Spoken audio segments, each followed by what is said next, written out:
جناب محمد علی بن فاطم حسین اور صدیقہ والوں بن مراد علی بن صاحب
ظاہر ہے کہ میری آپ سے روزانہ گفتگو جو بنا میں کربلا ہو رہی ہے تو یہ ہے کہ اللہ نے اس دنیا میں انسان کو اس لیے بھیجا تاکہ یہ انسان فانی دنیا میں رہ کر عالم بقا کی تیاری کرے. اسی لیے جس دنیا میں ہم سانس لے رہے ہیں اس کو کہا جاتا ہے عالم فنا. دنیا کی طرف ہمیں جانا ہے اس کو کہا جاتا ہے عالم بقا، یعنی جس فنا کے گھر میں ہمیں رہنا ہے اس فنا کی حد معین ہے اور عمر معین ہے، لیکن فنا کے گھر سے جو ہمیں بقا کے گھر میں جانا ہے اس کی کوئی عمر معین نہیں ہے۔ یہ جس میں ہم اور آپ سانس لے رہے ہیں یہ فنا ہے، عالم فنا۔ قرآن بھی کہتا ہے کہ فنا ہو جانے والا گھر فنا ہو جائے گا، صرف اور صرف عالم بقا باقی رہے گا۔ حالانکہ یہ ایک الگ ایک بیان ہے جس کو ہم نے بہت تقریباً غالباً موبائل یا کسی مقام پر ہم نے خمسے کی شکل میں پڑھا تھا، وہاں نہیں جانا۔ اللہ نے عالم فنا میں انسان کو اس لیے بھیجا تاکہ انسان فنا میں رہ کر بقا کے گھر کی تیاری کرے۔ مقصد انسان کا صرف یہ ہے۔ اب چاہے آپ یہ کام مجلسوں سے کر لیجئے، چاہے آپ یہ کام سبیلوں سے کر لیجئے، چاہے یہ کام آپ نمازوں سے کر لیجئے، چاہے یہ کام آپ روزے سے کر لیجئے، اگر آپ سے کوئی پوچھے کہ اللہ نے تمہیں دنیا میں کیوں بھیجا تو ہر ایک آدمی کہے گا کہ اللہ نے ہمیں اس لیے دنیا میں بھیجا کہ ہم فنا کے گھر میں رہ کر بقا کے گھر کی تیاری کریں۔ اب یہ ایک الگ بحث ہے، اس کو کسی وقت موقع ملے گا تو عالم فنا بھی ایک کوئی ایسا بات نہیں کہ جس کو بس کہہ دیا جائے، بلکہ جس کو بھی سمجھانا پڑے گا، عالم بقا بھی سمجھانا پڑے گا۔ لیکن مجھے دوسرے لفظ کی طرف جانا ہے تو اس لیے میں معذرت چاہتا ہوں کہ اللہ نے انسان کو دنیا میں اس لیے بھیجا تاکہ فنا کے گھر میں رہ کر بقا کے گھر کی تیاری کرے۔ چنانچہ بڑی مشہور داستان علماء نے اپنی کتابوں میں لکھی کہ ایک ملک کا دستور تھا کہ وہ اپنا بادشاہ 1 سال تک رکھتے تھے، 1 سال سے زیادہ وہ بادشاہ نہیں رکھتے تھے، اور ان کا اصول یہ تھا کہ جب وہ 1 سال کے لیے بادشاہ بناتے تھے تو ان کا اصول یہ تھا کہ سال کے آخری دن وہ جو موجودہ بادشاہ ہوتا تھا اسے بیابان اور جنگل میں اسے ڈال آتے تھے، یعنی جو موجودہ بادشاہ ہے، اور ان کے ملک کا یہ قانون تھا کہ جو سال کے آخری دن ان کے ملک کی حدوں میں آ جائے گا وہ ان کا پہلا بادشاہ ہوگا۔ یہ ان کا طریقہ تھا۔ توجہ جانا کہ باقاعدہ جو ہے وہ داستان میں لکھا ہوا ہے کہ ان کا اصول تھا، قانون تھا کہ جو ان کے ملک کے حدود میں سال کے آخری دن آ جائے اسے وہ بادشاہ تسلیم کر لیتے تھے، اور بس اس کی بادشاہت 1 سال تک چلتی تھی۔ 1 سال جیسے ہی ختم ہوا اسے ایسی جگہ پہ بیابان اور جنگل میں پھینک آتے تھے کہ جہاں پہ کوئی فیسلٹیز اور کوئی عیش و آرام نہیں تھا۔ اگر کسی بھی طریقے سے وہ بادشاہ بچ بھی جائے تو بھوک اور پیاس سے وہ بادشاہ مر جاتا تھا۔ اب 1 سال ایسا آیا کہ ملک کا بادشاہ بدلا جانا تھا۔ اس ملک کی سرحد میں دوسرے علاقے کا ایک نوجوان جو تجارت کی غرض سے آیا، اتباس میں اس نے ان کے ملک میں پہلا قدم رکھ دیا۔ اب یہ نوجوان تھا بیچارہ، اس نے جو ہے وہ ظاہر ہے کہ جیسی ملک میں قدم رکھا سارے لوگوں نے انہیں پکڑ لیا اور پکڑ کے کہا کہ سرکار مبارک ہو، آپ ہمارے ملک کے 1 سال تک بادشاہ رہیں گے۔ اب وہ حیران بھی تھا، پریشان بھی تھا، خوش بھی تھا کہ آیا تھا تجارت ڈھونڈنے کے لیے، اللہ نے بادشاہت دے دی۔ اب ظاہر ہے کہ انہوں نے کہا کہ قبلہ بیٹھیے۔ اب وہ سرزمین بادشاہت پر، مسند بادشاہت کے اوپر بیٹھ گئے۔ اب توجہ چاہ رہا ہوں، میرے لفظوں کو غور سے سنیے گا۔ مسند بادشاہت پر جیسے ہی نوجوان بیٹھا تو حیرت میں تو تھا کہ میں آیا تھا کس لیے، نہ ان کا میرے سے کوئی تعلق ہے نہ واسطہ ہے، مجھے یہاں بٹھا دیا۔ حیرت میں تھا، پریشان تھا۔ اس نے وہاں کے درباریوں سے اور اپنے وزیر سے پوچھا کہ یہ بتلاؤ کہ آج سے پہلے جو بادشاہ گزرے ہیں اس ملک کا، تم لوگوں نے ان کے ساتھ کیا کیا ہے؟ بیدار ہو جائیے گا، مجلس شروع ہو رہی ہے، توجہ چاہ رہا ہوں۔ آج سے پہلے جو بادشاہ گزرے ہیں، اس لیے کہ تم یہ کہہ رہے ہو ہم 1 سال سے زیادہ بادشاہ نہیں رکھتے، تو 1 سال کے بعد تم ان بادشاہوں کا کرتے کیا ہو؟ انہوں نے کہا کہ سرکار جیسے ان کا سال مکمل ہوتا ہے ہم انہیں بیابان اور جنگل میں چھوڑ آتے ہیں، وہاں بھوک اور پیاس سے مر جاتے ہیں۔ بادشاہ نے کہا ذرا مجھے بھی اس علاقے میں لے کے چلو۔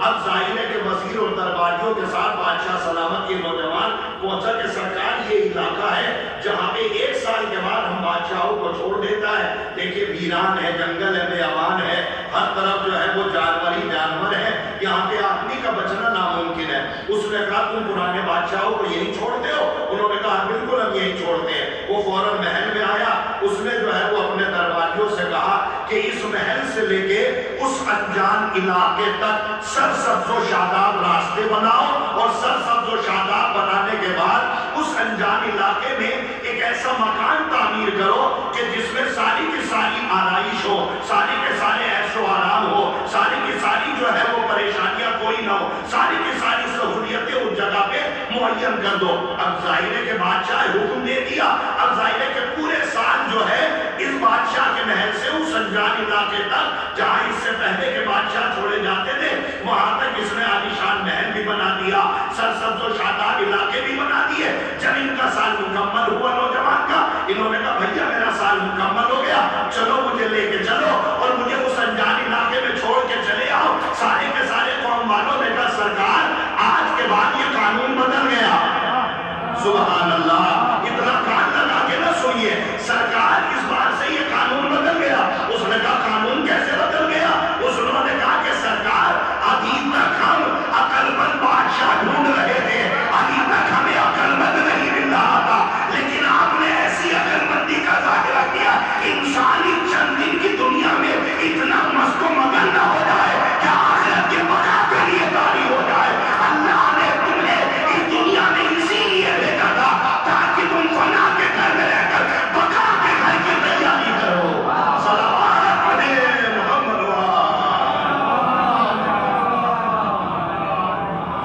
اور میرے عزیزوں اس بات کو اگر ہم پھیلائیں گے تو بات بہت آگے تک جائے گی، لیکن ہم نے کتنا ابھی تقریباً، چونکہ ایسے لوگوں سے ہماری ملاقات ہوتی رہتی ہے کہ جو اکثر و بیشتر اس لیے کہ اب وہ زمانہ چلا گیا کہ جس زمانے میں جو ہے وہ باقاعدہ پیغام کربلا یا پیغام اہل بیت غیروں کے لیے پڑھے جاتے تھے، اب تو مصیبت یہ ہے کہ اگر اپنے لوگوں کو بھی سمجھا دیا جائے تو میں سمجھتا ہوں کہ بہت بڑی بات ہے، چونکہ بیماریاں حد سے زیادہ پھیل رہی ہے۔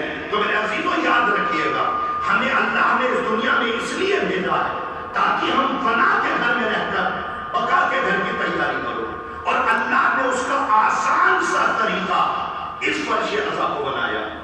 کاش میری بات آپ تک پہنچ جائے۔ اللہ نے یہ ہنر اس فرش عزا پر بیٹھنے والوں کو دیا جو فنا کے گھر میں رہ کر بقا کے گھر کی تیاری کرو۔ نہیں ابھی آپ پہنچے نہیں ہیں۔ جو انسان اس فرش عزا پہ بیٹھ جاتا ہے اس کے اندر یہ ہنر آ جاتا ہے۔ آپ کہیں گے دلیل کیا؟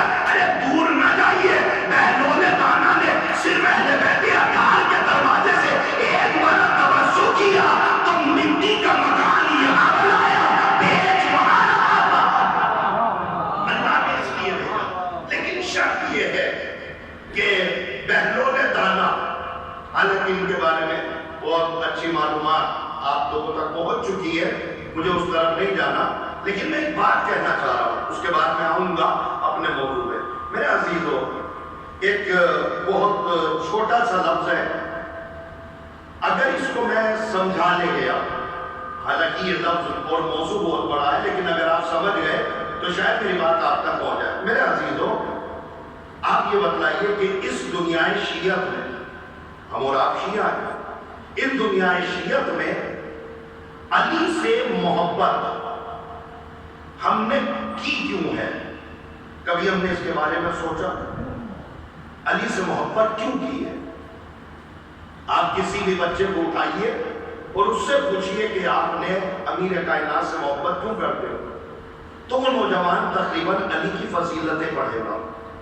امیر کائنات سے محبت اس لیے کرتے ہیں کہ علی فاتح خیبر ہے، علی فاتح خندق ہے، علی یہ ہے، علی وہ ہے، علی یہ ہے، یعنی فضیلت۔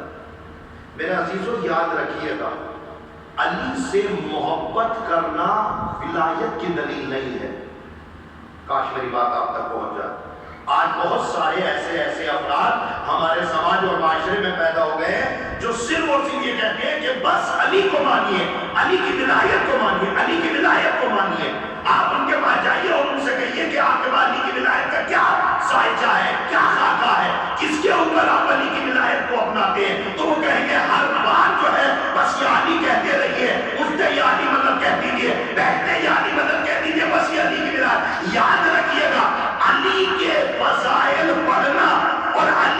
فضیلتوں سے ماننا، یہ علی سے محبت تو ہو سکتی ہے، علی کی ولایت نہیں ہو سکتی۔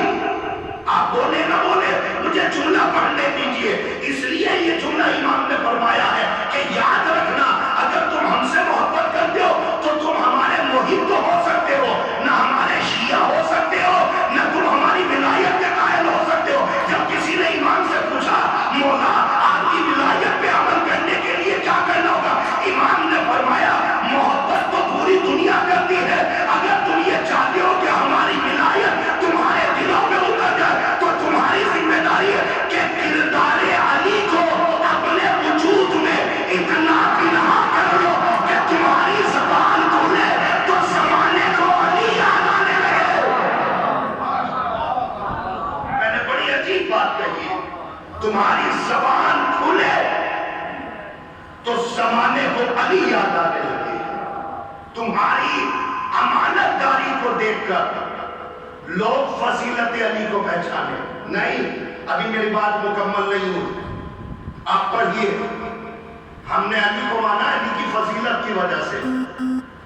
تاریخ کہتی ہے ساسا بن سوہان اور مالک بن اشفقی، آپ پڑھیے تاریخ میں، 21 رمضان سے پہلے جب علی کے سر پہ ضربت نہیں لگی، اس سے پہلے کا یہ واقعہ کتابوں میں مل جائے گا آپ کو۔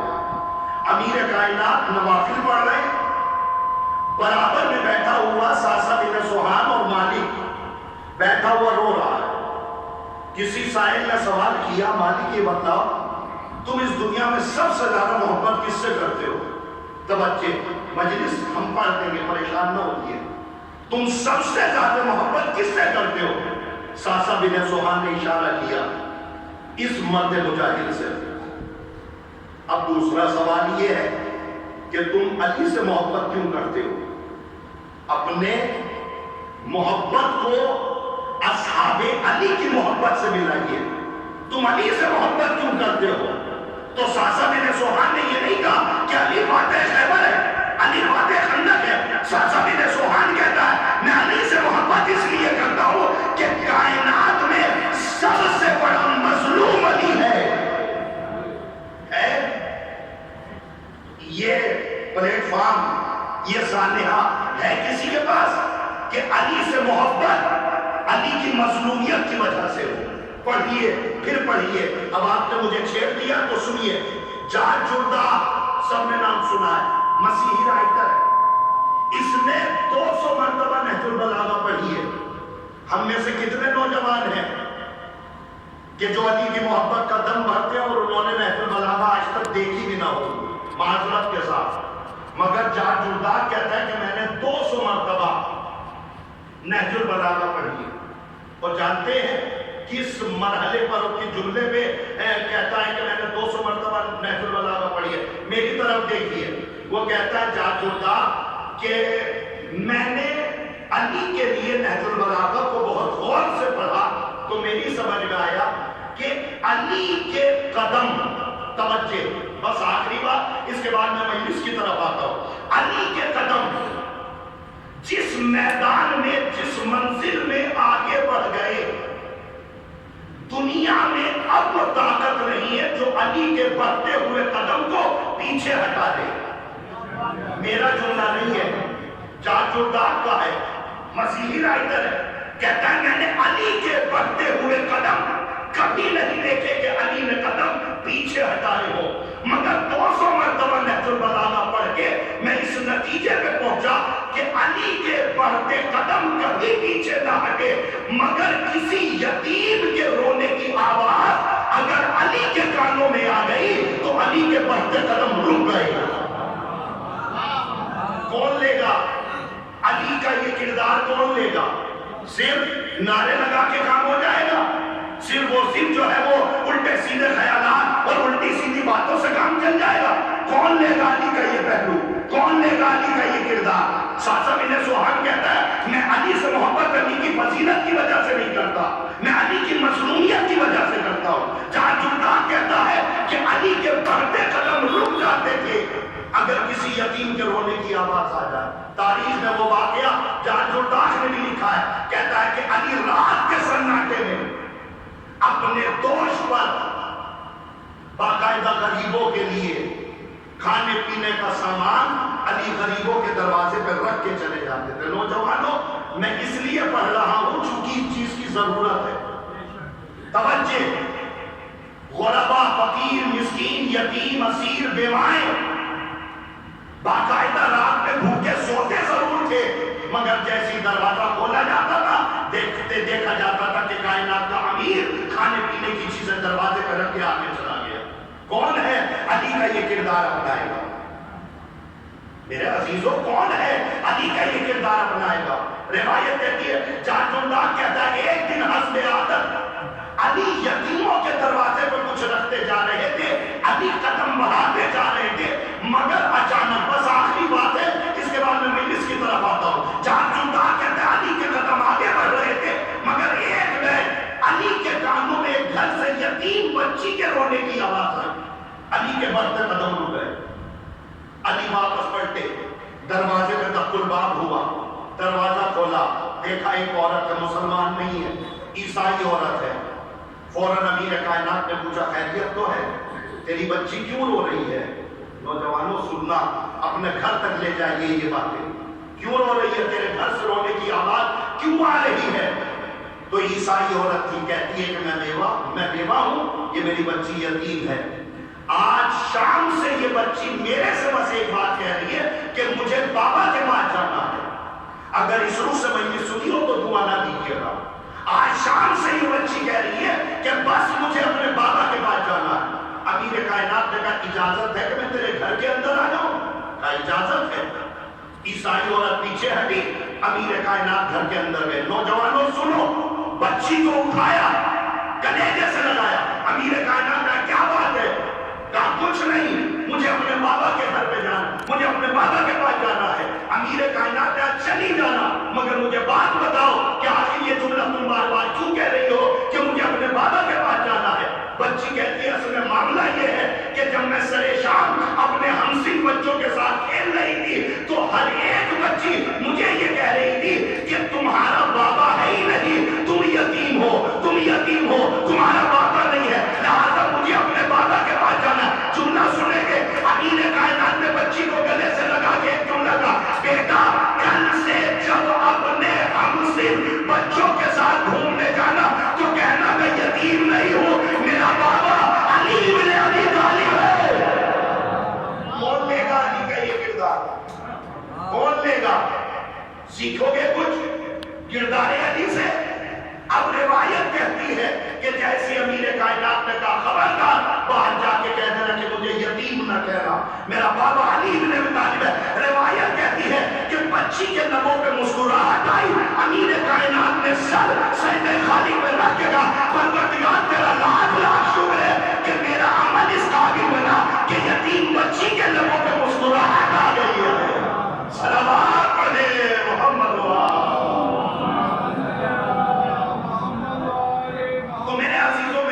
کر رہا تھا کہ ہمیں اس دنیا میں اللہ نے اس لیے بھیجا ہے تاکہ ہم اس دنیا میں رہ کر بقا کے گھر کی تیاری کریں.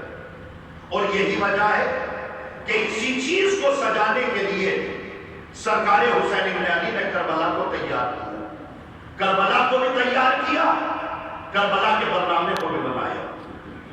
آپ مجھ سے مسلسل یہ باتیں سن رہے ہیں. آج جو بات رہ گئی اس کو پورا کر دیں، جو بات رہ جائے گی وہ کل، اور جو بقیہ اگر زندگی رہی اور حیات ملی تو انشاءاللہ پھر کبھی آئیں گے اور بتلائیں گے. یاد رکھیے گا کل میری بات آپ تک پہنچی تھی کہ تاریخ میں امام حسین نے مدینے کے محاذ پر جناب عبداللہ ابن جعفر طیار کو رکھا اور جناب محمد حنفیہ کو رکھا، جناب صغرا کو رکھا، جناب ام سلمہ کو رکھا، چھوڑا نہیں، رکھا. پھر اس کے بعد کوفے کے محاذ پر امام حسین نے جناب مسلم کو رکھا. توجہ، بھیجا نہیں، رکھا. کل میری بات آپ تک جو بات پہنچی تھی وہ یہ پہنچی تھی کہ جناب مسلم کو کوفے کیوں بھیجا. تو کل میں نے یہ جملہ کہا تھا ایک شیر ہے جو سو رہا ہے، جناب مسلم نے کوفے پہ جا کر اس شیر کو جگایا ہے.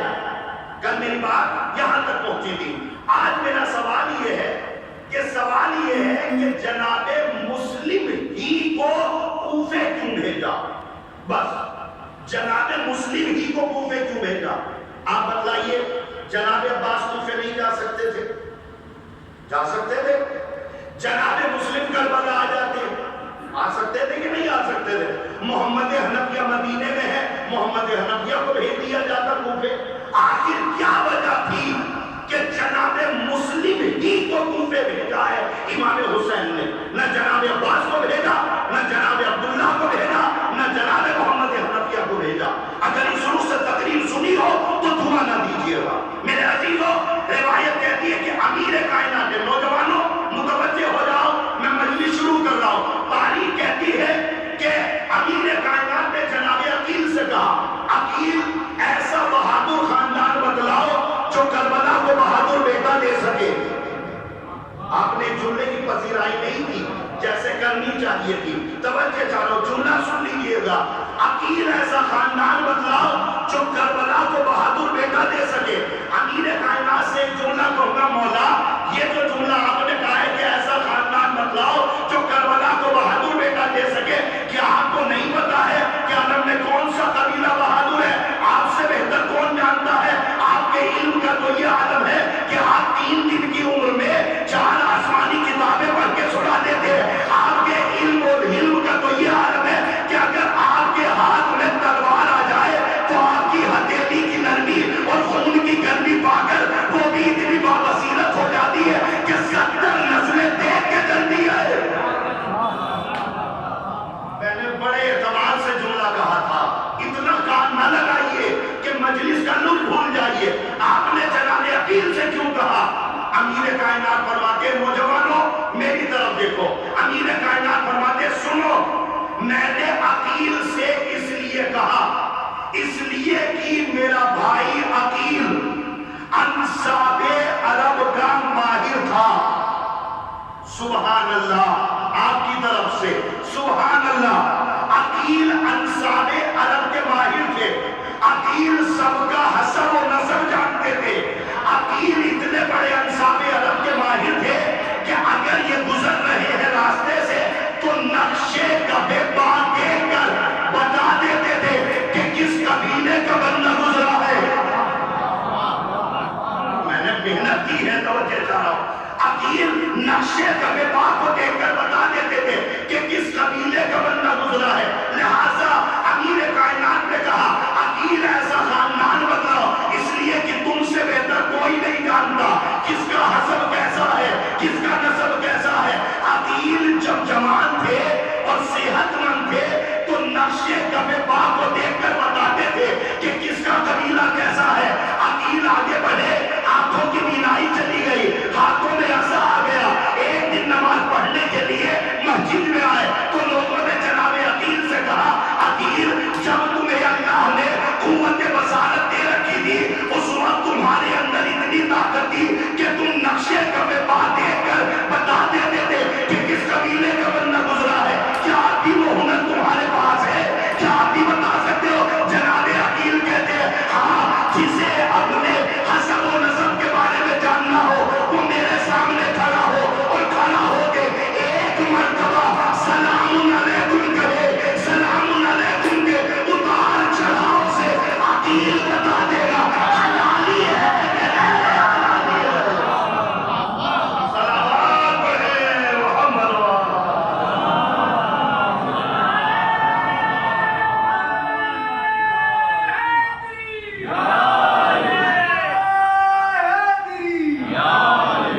میرے عزیزوں، بخدا میں آپ کی مختصر سی بات پر مطمئن ہوں، آپ نے بہت اچھا سنا، مگر میں نے جملہ بہت بڑا کہا ہے، مجھے جملے کی اجرت چاہیے۔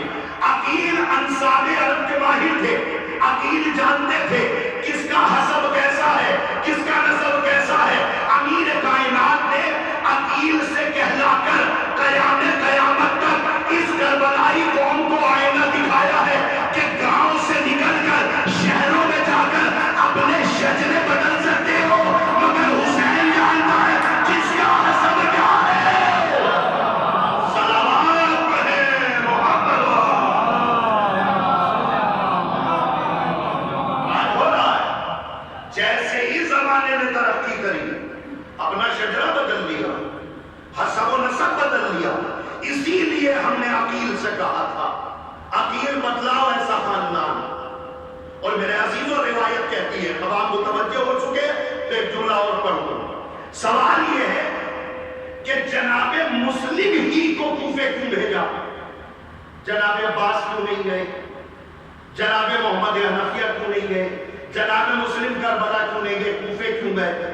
اس کی وجہ علماء نے اپنی کتابوں میں لکھی کہ ہم نے مسلم کو کوفے اس لیے بھیجا کہ بنی امیہ کے راویوں نے کوفے میں یہ بات پھیلا دی تھی کہ العیاذ باللہ عقیل علی کو چھوڑ کر حاکم شام سے جا ملے ہیں، اور حاکم شام سے جا کے عقیل نے کہا ہے کہ میری اولادیں زیادہ ہیں، مجھے بیت المال سے کچھ دے دو. تاریخ سنیے گا، بنی امیہ کے راویوں نے حکومت کے تحت، ملوکیت کے تحت جو روایتیں لکھی جا رہی تھی، ان روایتوں میں یہی لکھا گیا تھا کہ عقیل نے الیاذ باللہ حاکم مدہن عقیل نے علی کو چھوڑ دیا ہے، حاکم شام سے جا ملے ہیں، چچا کے دامن پہ دھبا تھا. اب حسین کی ذمہ داری تھی کہ چلتے چلتے چچا کے دامن سے دھبا ہٹائے. میں نے محنت کی ہے، توجہ چاہ رہا ہوں، سیدھی نہیں ہے، یہ کتابوں کے الفاظ ہے، کنیچہ سامنے رکھ رہا ہوں آپ کے سامنے. جناب عقیل کے دامن پہ دھبا تھا جو بنی امیہ کے ہاتھوں لگایا گیا تھا کہ عقیل علی کو چھوڑ کر امیر شام سے جا ملے ہیں. امام حسین نے کہا اب میں چچا کے دامن سے دھبا ایسے دھوؤں گا، مسلم تم کوفے جاؤ. جیسے ہی کوفیوں نے مسلم کو آتے دیکھا، ایک زبان ہو کے کہنے لگے نہ کل عقیل نے علی کو چھوڑا تھا، نہ آج مسلم نے حسین کو چھوڑا. صلوات پڑھے. ہم نے اس لیے بھیجا تھا. اب پڑھیے وہ سوال جو میں نے تقریر کے شروع میں کہا تھا، عباس کو کیوں نہیں بھیجا کوفے؟ اس لیے کہ عباس کے بابا پہ الزام نہیں تھا. عبداللہ ابن جعفر طیار کو کیوں نہیں بھیجا؟ اس لیے کہ جعفر طیار پہ الزام نہیں تھا، الزام تھا جناب عقیل پر. امام حسین کی حکمت عملی پڑھے، چچا کے دامن سے دھبا ہٹاتے ہٹاتے حسین پہنچ گئے. ہاں، جب یہ جملہ کہا جاتا ہے، ابھی آپ کی آخر کلام میں جملہ کہہ رہے تھے، میں چاہتا ہوں کہ 2-3 جملے آپ کی خدمت عالیہ کے حوالے کر دیے جائیں. جب جناب مسلم کوفے پہنچے ہیں تو ابن زیاد اشرفیوں کی تھیلیاں لے کے آ گیا. آپ کے کلام کو لباس پہنا رہا ہوں. ابن زیاد اشرفیوں کی تھیلیاں لے کے آ گیا. اس نے وظیفے بانٹنے شروع کیے. جن کے وظیفے بند ہو گئے تھے ان کے وظیفے شروع ہو گئے. یہ تو پیسے، کام تمہارا صرف اتنا ہے کہ مسلم کی مخالفت کرنی ہے، حسین کی، یزید کی بیعت کرنی ہے. جیسے ہی ادھر سے اشرفیوں کی تھیلیاں چلی، ہر ایک تاریخ کہتی ہے قاری قرآن بکے، حافظ قرآن بکے، ہر ایک مسلمان بکا، پکا مسلمان بھی بکا، نیا مسلمان بھی بکا. توجہ توجہ توجہ توجہ توجہ. اس روح سے مجلس سنیو تو دعا نہ دیجیے گا. جیسے ہی اشرفیوں کی تھیلی چلی، حافظ قرآن بھی بکے، قاری قرآن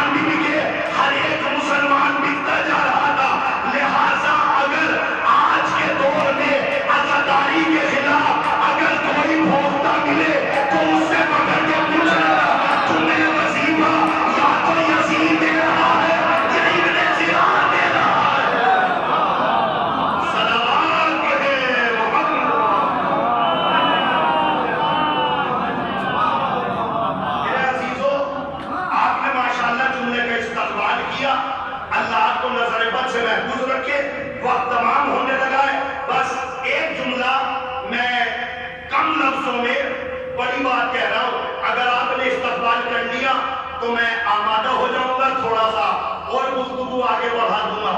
جملہ سنیے گا، پڑھے لکھے افراد کے بھی ہاتھ اٹھ گئے تو میں سمجھوں گا کہ میری محنت سوارت ہو گئی۔ جملہ بہت چھوٹا ہے مگر اگر پھیلائیں گے تو صدیاں ہیں اس جملے میں۔ سنیے، جن کا ایمان سکوں میں بکتا ہو اسے تبرک کا ذائقہ اچھا نہیں لگتا۔ میں نے بہت بڑا جملہ کہا، جملہ سوچئے گا، گھر تک سوچتے ہوئے جائیے گا۔ جن کا ایمان، گھر تک کہتے ہوئے جائیے گا، جن کا ایمان سکوں میں بکتا ہو اسے تبرک کا ذائقہ اچھا نہیں لگتا۔ اسی لیے تو ہم نے کسی موقع پہ کہا تھا، رزق تقدیر سے اٹھتا ہے تو اٹھ جانے دو۔ سبحان اللہ، رزق تقدیر سے اٹھتا ہے تو اٹھ جانے دو۔ ہم تبرک سے ہی کر لیں گے گزارا اپنا۔ سلام کہے محمد۔ ہاں نوجوانوں، اب جملہ سنیے، مجلس تقریباً ہو چکی، اب مجلس آپ تک اور آگے بڑھانے کی کوشش کر رہا ہوں۔ تبرک، اس کا احترام کرو۔ کل بھی میں نے یہ جملہ کہا تھا۔ علامہ سید آغا لکھنوی نے، بہت بڑا محقق، اپنی کتاب میں لکھتے ہیں کہ حسینی لشکر کے طبیب ہیں جناب زہیر بن قین، جو کربلا میں لشکر گیا تھا اس کے طبیب تھے جناب زہیر بن قین۔ نوجوانوں سنو کان لگا کے، میں بار بار نہیں آتا، توجہ۔ جناب زہیر بن قین لشکر حسین کے طبیب تھے، ڈاکٹر تھے۔ یہ بات علماء کے درمیان آج بھی مشہور ہے، آپ لے جائیے اس تحفے کو اپنے گھر تک۔ یہ بات علماء کے درمیان مشہور ہے کہ اگر کسی کو ایسی بیماری ہو کہ جس بیماری کے بارے میں یہ نہ پتا ہو کہ ہوا کیا ہے، ڈاکٹروں نے بھی ہاتھ کھڑے کر دیے ہوں، حکیموں طبیبوں نے بھی ہاتھ کھڑے کر دیے ہوں، اور سب کہتے ہیں ہمیں نہیں پتا کہ آپ کو ہوا کیا ہے۔ علماء یہ فرماتے ہیں کہ ایسے آدمی کو چاہیے کہ 2 رکعت نماز پڑھے اور اس نماز کو ہدیہ کرے زہیر بن قین کی خدمت میں، نماز پڑھ کے، اور زہیر بن قین کو نماز کے بعد توسل دے امام حسین کا۔ ایک سرکار زہیر بن قین آپ کو واسطہ ہے سرکار حسین بن علی کی شہادتوں کا، بقیہ اور شہادتوں کا واسطہ دے۔ آپ میرے خواب میں آ کر میری بیماری بھی بتا دیجئے اور میری بیماری کا علاج بھی بتا دیجئے۔ نوجوانوں اس سے بڑا تحفہ میرے پاس نہیں تھا جو میں نے اہل شکارپور کو دیا۔ توجہ چاہ رہا ہوں، یہ بات علماء نے لکھی ہے، باقاعدہ علامہ سید اعظم لکھنوی باقاعدہ یہ واقعہ پڑھ رہے تھے۔ ایک بہن نے یہ واقعہ سن لیا کہ 2 رکعت نماز پڑھو، ہدیہ کرو، خواب میں جو ہے وہ زہیر بن قین آئیں گے اور وہ بیماری بھی بتائیں گے، ان کا علاج بھی کریں گے۔ ایک بہن کا بھائی بڑا بیمار تھا، اس بہن نے 2 رکعت نماز پڑھی، 2 رکعت نماز پڑھنے کے بعد ہدیہ کری جناب زہیر بن قین کو۔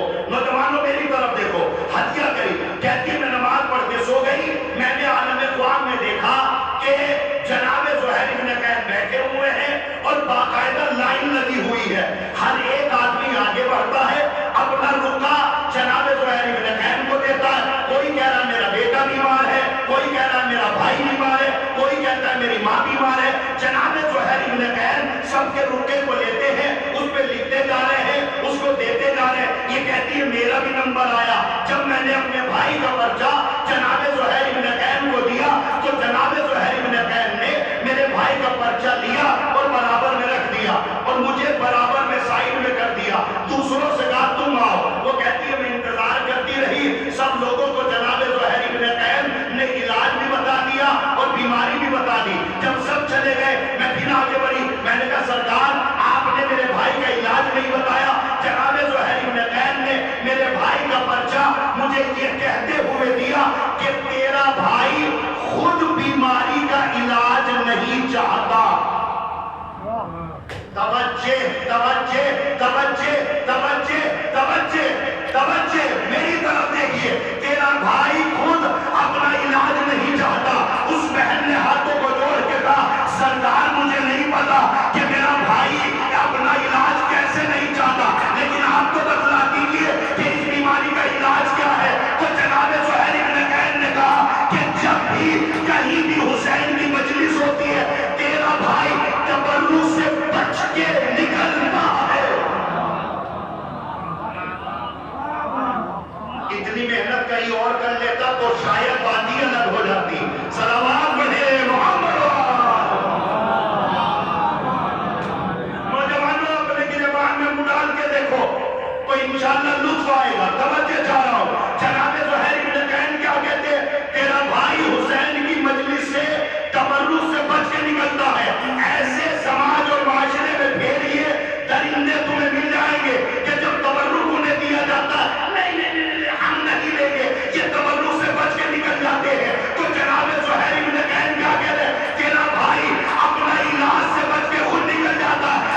کو پڑھنے کے لیے بھی ایک کلیجہ چاہیے، صرف یہ بتانے کے لیے کہ علامہ مابخانی ہے کیا۔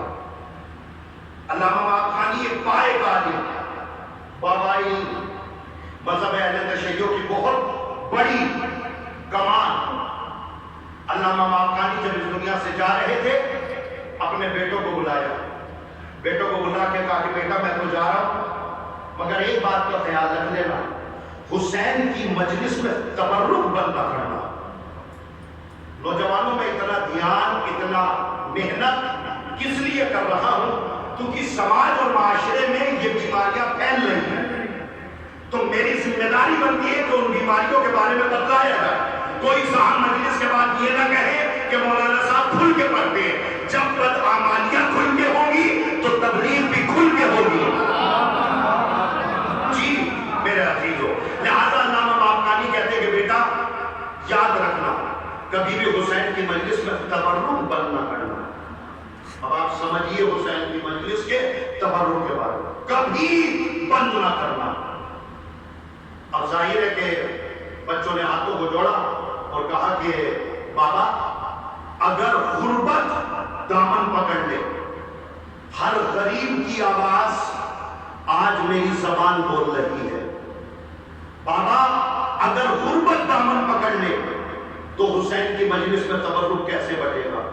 علامہ مابخانی نے کہا کہ بیٹا اگر گھر میں کچھ نہ ہو تو حسین کی مجلس میں تبرک چاہے پانی ہی بانٹ دے گا۔ نوجوانوں سننا، پانی ہی بانٹ دینا مگر تبرک بند نہ کرنا۔ اب تو آواز سے آواز ملا کے بولیے۔ بچوں نے کہا کہ بابا اگر ہم مجلس کے بعد جو ہے وہ پانی بانٹیں گے لوگ ہم پہ ہنسیں گے، یہ لوگ یہ پانی بانٹ رہے ہیں، یہ پانی بانٹ رہے ہیں۔ علامہ مابخانی نے کہا لعنت ہو ایسے عزادار کے اوپر جو میرے فاطمہ کے اوپر انگلی اٹھائے۔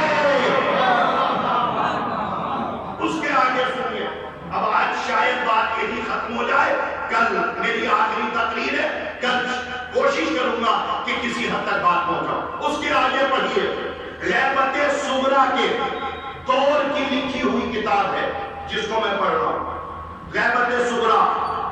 امام اب غیبت کبریٰ میں، میں غیبت صغریٰ کے دور کی بات کر رہا ہوں۔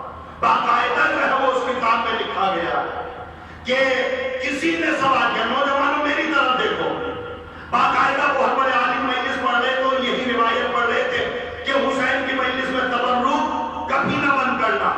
ایک عزادار کھڑا ہوا، کھڑے ہو کے کہنے لگا سرکار یہ بتلائیے کہ جب پہلی مجلس حسین کی ہوئی تھی تو حسین کی پہلی مجلس میں تبرک میں کیا بتا تھا؟ سبحان اللہ، جو سمجھ گئے ان کی سماعت کو سلام، جو نہیں سمجھے کوئی گلہ شکوہ نہیں ہے۔ سرکار یہ بتلائیے اور آپ مجھے خود بتلائیے کہ جب جناب زینب نے سب سے پہلی عزا فرش عزا کو بچھایا ہے، ہر غریب کی آواز میں بول رہا ہوں، آپ مجھے بتلائیے جناب زینب عالمہ غیر معلمہ ہے، غیور عباس کی بہن ہے، آپ بتلائیے اگر عرش کو حکم دیتی، سوچئے گا کبھی اگر زینب عرش کو حکم دیتی عرش فرش بن جاتا، توجہ، عرش فرش بن جاتا، تخت بلقیس کو حکم دیتی تخت بلقیس آ جاتا، مگر شہزادی نے فرش عزا زمین پہ بچھا کے اس کربلائی قوم کو بتایا ہے کہ کبھی بھی اپنی غربت کی چادر کی وجہ سے میرے حسین کے فرش عزا کو سمیٹ کے نہ رکھ دینا۔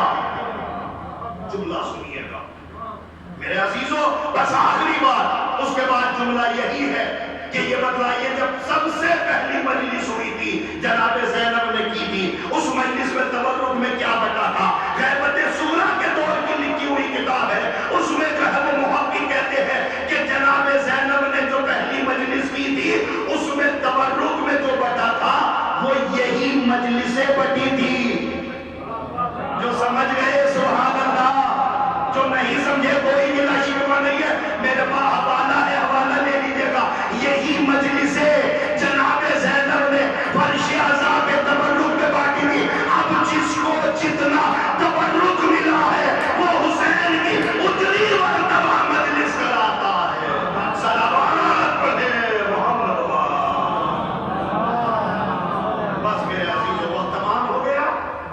ایک جملہ کہوں گا، لہذا میری قوم کے نوجوانوں، میرا بس ایک تقریر بچی ہے کل کی، میری قوم کے نوجوانوں سب بھول جانا مگر فرش ازا کا احترام کرنا، تبرک کا احترام کرنا۔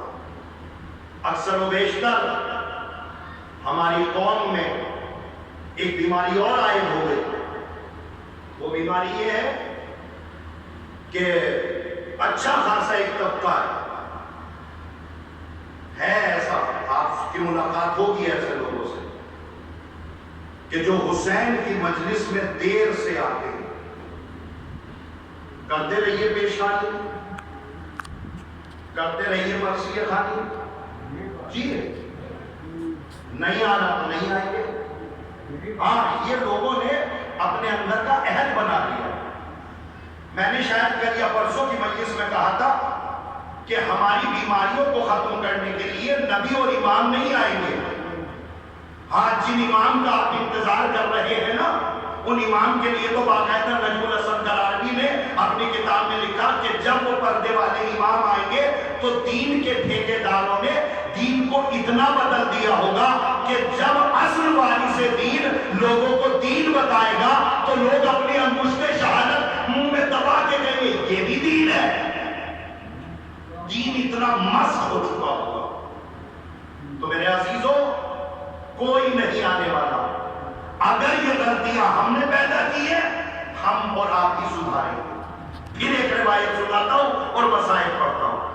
کچھ لوگ بالکل نہیں آتے، اور یہ ستم ظریفی زیادہ تر مرثیہ خانوں کے ساتھ زیادہ ہوتی ہے۔ وہ بیچارے مرثیہ پڑھتے رہتے ہیں، کوئی آتا نہیں۔ ہاں، سنا دوں ایک روایت۔ تاریخ کہتی ہے کہ ایک امام حسین کا مرثیہ خان تھا۔ حسین کی مجلس میں بڑا ٹائم کا پابند تھا، جو ٹائم دیا جاتا تھا اسی ٹائم اپنا دیوان لے کے فرش ازا پہ پہنچ جاتا تھا۔ اب زمانے کے لوگ جانتے تھے کہ جو ٹائم دیا جاتا تھا اس وقت یہ مرثیہ خان صاحب ضرور آ جاتے ہیں۔ تو ایسے بھی سماج اور معاشرے میں درندے ہوتے ہیں کہ جو کسی اچھے آدمی کو بھی اچھا کام کرنے نہیں دیتے، تو وہ اسے ٹوکتے تھے، تم بھی بس تمہیں کوئی ٹائم بتا دو، بس اس ٹائم پہ تم حاضر ہو جاتے ہو، ارے آرام سے آیا کرو، تھوڑا لیٹ آیا کرو، بھائی جو ٹائم دیا اسی ٹائم۔ حسین کا مرثیہ خان تھا، وقت سے آتا تھا۔ حسین کی مرثیہ خانی، جس کو حوالہ چاہیے مجلس کے بعد آ جائیے گا، حوالہ مجھ سے لے لیجیے گا۔ حسین کی مجلس میں وقت سے آتا تھا۔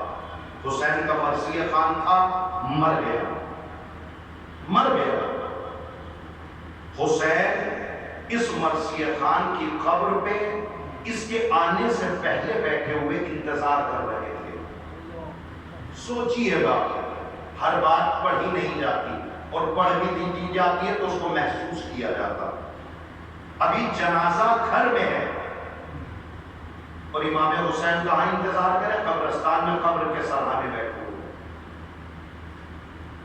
حسین کے ساتھ آنے والوں نے امام حسین سے کہا، سرکار ابھی تو جو ہے وہ اسے نہلایا جا رہا ہے، کفنایا جا رہا ہے، ابھی تو بہت دیر لگے گی، آپ اتنا پہلے کیسے آ گئے؟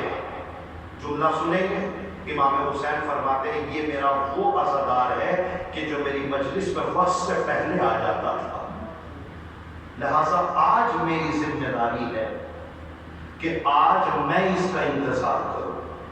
نوجوانوں سوچئے گا، فرش ازا پہ آیا کیجئے، سنبھل کے بیٹھا کیجئے، اس لیے کہ پتہ نہیں کس نوجوان کے پہلو میں امام سجاد بیٹھے ہوں۔ اس لیے کہ باقاعدہ علامہ دربندی نے لکھا کہ جب بھی کہیں پہ مجلس ہوتی امام سجاد پہنچ جاتے ہیں، اور منہال نے پوچھا، مولا آپ ہر مجلس میں پہنچتے ہیں؟ امام سجاد نے کہا ہاں میں ہر مجلس میں پہنچتا ہوں۔ منہال نے کہا مولا پھر آپ کرتے کیا ہیں جب مجلس ہوتی ہے؟ امام فرماتے ہیں جب تک ذاکر فضائل بیان کرتا ہے میں ممبر کے قریب بیٹھ کے صاحب ممبر کے حق میں دعا کرتا ہوں۔ کتنا بڑا شرف ہے ممبر پہ بیٹھنے والے افراد، پیشخانی کرنے والے حضرات اور مرثیہ خان حضرات کا کہ جس کو امام سجاد دعائیں دیتے ہیں. پھر اس کے بعد امام سجاد فرماتے ہیں منہاج. لیکن جب ذاکر مصائب شروع کرتا ہے میں منبر کے پاس سے اٹھتا ہوں اور ان جگہ پہ بیٹھ جاتا ہوں کہ جہاں پہ حسین کے عزادار نالین رکھ کے آئے ہیں, اور وہاں پہ بیٹھنے کے بعد ہاتھوں کو بلند کر کے کہتا ہوں پروردگار یہ میرے بابا کے عزادار ہیں, انہیں سلامت رکھنا. میری قوم کے نوجوانوں سروں کو جھکا دیا کرو, سر کو نہڑا دیا کرو. آج میں تمہیں ایک ایسے ہی عزادار سے ملانے کے لیے جا رہا ہوں کہ جو عالم غربت میں تھا, عالم غربت میں اولاد مانگ رہا تھا. امام حسین نے اسے اولادیں دی, اور اولاد اس طریقے سے دے رہے تھے کہ راہب خود یہ جملہ کہہ رہا تھا مولا بس. امام حسین جب 7 بیٹے راہب کو دے چکے تو راہب نے امام حسین کو چھوٹا سا دیکھا تھا. راہب جھکا, ننھے ننھے قدم امام حسین پہ اپنے ہاتھوں کو رکھ کے کہنے لگا مولا قادسیہ عراق کا آخری شہر ہے, اس سے قادسیہ سے مل کے حلب پڑتا ہے, حلب میں ہمارا مکان ہے, مولا کبھی آنا ہو تو ہمارے یہاں ضرور آئیے گا. امام حسین نے یہ جملہ کہا راہب ٹھیک ہے ہم تمہارے گھر ضرور آئیں گے, مگر ایک بات بتا اگر ہم تیرے گھر آ جائیں گے تو کیا پہچان لے گا؟ راہب رو کے کہنے لگا مولا کیسی باتیں کرتے ہیں, کون اپنے موسر کو بھولنا ہے. اجرکم اللہ, بابا سے بلا دو, رونے میں شرمایا نہ کرو, ہچکچایا نہ کرو. بچپن ایک وعدہ تھا, راہب کو اللہ نے 7 بیٹے دے دیے, اپنے گھر میں پہنچ گیا, عبادت خانہ بنا رکھا ہے. عبادت خانے میں چاندی کی چوکی ہے, چاندی کی چوکی پر رہن ہے, رہن پر انجیل ہے. روزانہ انجیل کو پڑھتا ہے اور شام میں چھت پہ چڑھ جاتا ہے جب اندھیرا ہو جاتا ہے, کبھی ادھر دیکھتا ہے کبھی ادھر دیکھتا ہے, اور دیکھ کے بس ایک ہی بات کہتا آئے گا آئے گا, اس لیے کہ اس نے مجھ سے وعدہ کیا ہے. کبھی کبھی اپنے 7 بیٹوں کو سامنے کھڑا کر کے کہتا جانتے ہو تمہیں کس نے بھیجا ہے, جانتے ہو تم کس کی عطا ہو, ارے تم کس کی عطا ہو, تمہیں حسین نے دیا ہے, میں نے مانگا تھا میرے حسین نے دیا تھا. راہب کے 7 بیٹے اپنے باپ کی سعادت سے واقف تھے کہ میرا بابا روزانہ والا خانے پہ جا کے قافلے کو دیکھتا ہے کہ آنے والا آئے گا ضرور. حسن عادت ایک دن انجیل پڑھ کے اپنے عبادت خانے میں سو گیا. کہتا ہے جیسے ہی میری آنکھ لگی عالم خواب میں جناب عیسیٰ آ گئے اور آ کے کہنے لگے راہب بلاتا بھی ہے یہاں پہ سو بھی رہا ہے, ارے جا وہ تیرا مہمان آ گیا. اجرکم اللہ. ہاں ایسے ہی روئیے, بابا سے بلند روئیے, اگر رونا نہ آیا کرے سروں کو نیچے کر لیا کرو. روایت کہتی ہے راہب کہتا ہے میں جلدی سے نیند سے اٹھا, اپنے گھر سے باہر نکلا, میں نے کہا میرا محسن آ گیا جس کا مجھے انتظار تھا, میرا محسن آ گیا. کہتا ہے مجھے دور سے ایک لشکر دکھائی دیا, اب میں جو قریب جا کے دیکھا عجیب و غریب لشکر تھا. لشکر کے آگے ایک ضعیف و ناتواں انسان ہے, عالم یہ ہے ہاتھوں میں ہتھکڑیاں ہے, پیروں میں بیڑیاں ہے, گلے میں دھوکے خاردار ہے, کچھ بیویاں زمین پہ بیٹھی ہوئی ہے جن کے ہاتھ پسے گردن بندھے ہوئے ہیں, کچھ نیزے ہیں جو دیوار سے لگے ہوئے ہیں, اور نیزے کے سروں پر شہدائے کربلا کے سر لگے ہوئے. اجرکم اللہ. آپ بہت رو چکے, بس تھوڑا سا اور کریا کر لیجئے گا تاکہ میں روایت کو مکمل کر دوں. راہب کہتا ہے کہ میں سروں کو دیکھتا ہوا چلنے لگا, اچانک میری نگاہ ایک سر پہ لگی, چہرے سے بڑا شریف لگ رہا تھا. میں نے قافلہ سالار سے کہا مجھے ایک رات کے لیے یہ سر چاہیے. اس نے کہا نہیں نہیں منع کیا گیا ہے کہ یہ سر کسی کو نہیں دیا جائے گا. راہب اپنے گھر پہنچا, اپنے صندوق میں سے درہم و دینار کی تھیلی لی اور اس کے حوالے کی, کہا یہ لے درہم و دینار, بس ایک مرتبہ مجھے اس کا سر دے دے. اس نے کہا ٹھیک ہے سر لے جا, مگر صبح ہونے سے پہلے یہ سر میرے حوالے کر دینا. روایت کہتی ہے راہب امام حسین کے سر کی طرف بڑھا, ارے ایسے بڑھ رہا تھا جیسے کبھی نیل کو دیتا تھا. جیسے ہی اس نے امام حسین کے سر کو لیا, امام سجاد کی چیخ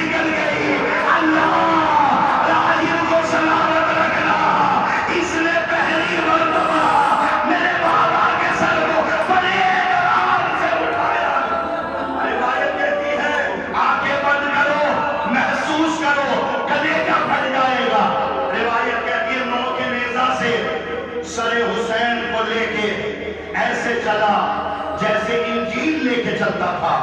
امام سجاد نے دعائیں دی، گھر پہ آیا، ریحل پہ جو انجیل رکھی تھی اس انجیل کو زمین پہ رکھا، سر حسین کو ریحل پہ رکھا، چہرے کو دھلایا، زلفوں کو صاف کیا، دو زانو ہو کے بیٹھ گیا اور ایک جملہ کہتا ہے کہ دیکھ میں نے انجیل پڑھ رکھی ہے، مجھے انجیل میں بتایا گیا ہے کہ مجھے ولی خدا مرنے کے بعد بھی بول سکتا ہے، اور مجھے تو ولی خدا لگ رہا ہے، یہ بتلا کہ تو ہے کون، تیرا نام کیا ہے، تیری آنکھوں کے نیچے کے کالے گورے بتا رہے ہیں، تیری آنکھوں کے سامنے تیرے بیٹے کو مارا گیا، تیرے گلے کی سوکھی رگیں بتا رہی ہے کہ جب تیرا سر کاٹا گیا تو بہت پیاسا تھا، ارے بتا تو صحیح کہ تو ہے کون۔ راہب کہتا ہے کٹے ہوئے سر سے کوئی آواز آئی، میں دو ساتوں ہو کے بیٹھ گیا، میں نے ہاتھوں کو جوڑ کر تجھے اس بیٹے کا واسطہ جسے تیری آنکھوں کے سامنے مارا گیا ہے، کٹے ہوئے سر سے آواز آئی، ولدی علی اکبر، ارے وہ میرا بیٹا علی اکبر تھا کہ جس کو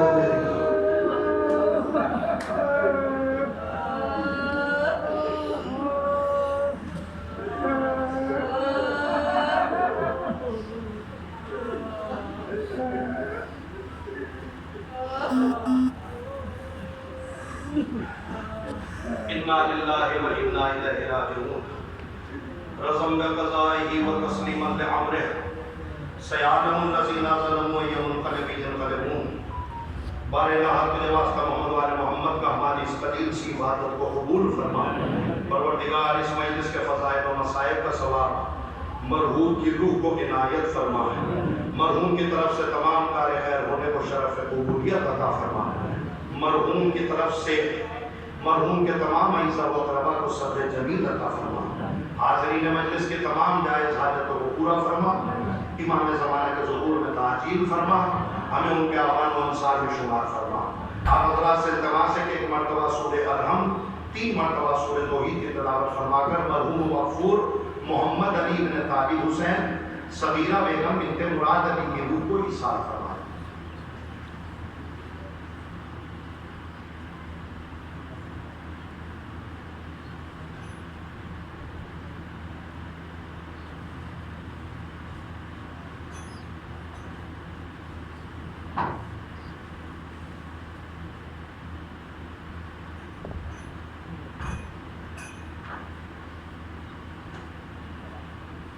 محمد علی بن طالب حسین صغیرہ بیگم بنت مراد علی۔